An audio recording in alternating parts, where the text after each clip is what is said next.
Magandang araw, binibining Therese Muring ang aming guro at mga kaklase. Nandito ako ngayon upang ibahagi sa inyo ang kwento na pinamagandang Si Malakas at Maganda.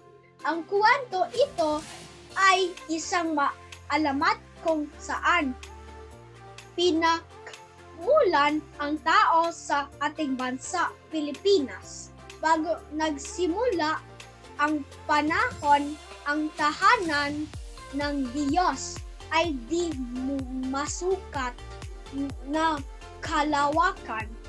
Laging malungkutin ang Diyos sapagkat wala siyang makita at marinig.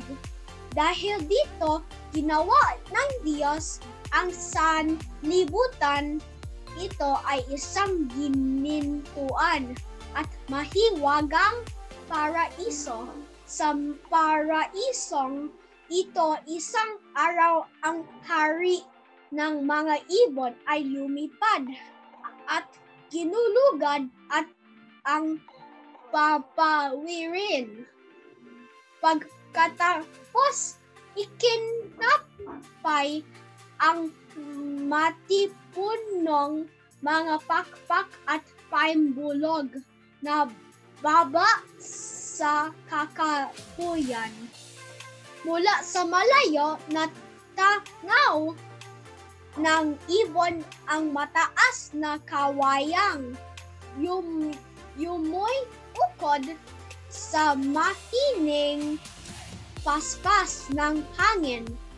Binilisan ang paglipad pagbaba. Siya dumapo na naturang kawayan upang magpahinga.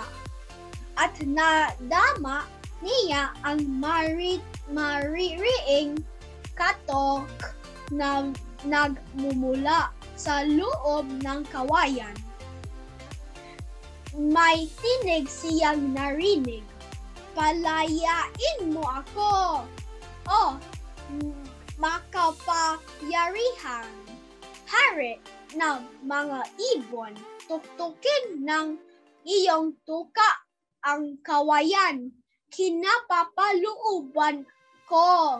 Hindi ako makahinga paring itong karsel. May butiking pumapang na paitaas sa kawayan dahil gutom ang ibon. Tinuka nito ang butiki na gumapang sa kawayan. Nabiyak ang kawayan at isang makisig na lalaki ang lumabas. Salamat sa iyo, dakilang hari ng mga ibon. Ako'y si Malakas. Tuktukin mo muli ang kawayan at iyong palabasin ang aking kasama. Tinuktok ang hari ng mga ibon at isa pang kawayan, isang mahinin at magandang babae, at ang lumabas, ito ay si Maganda, ang aking asawa. Pinalaya mo kami, dakilang ibon. Ikaw ay magiging kasama namin habang buhay.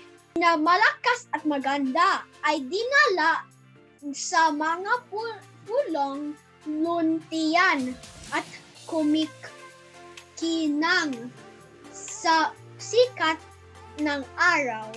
Ang mga ito'y tulad mga tinuhog na kwintas na isang mahalagang hiyas. Ito sa mga pulong ito, perlas ng dagat silangan. Nagsimulang namuhay ang mag-asawang Malakas at Maganda.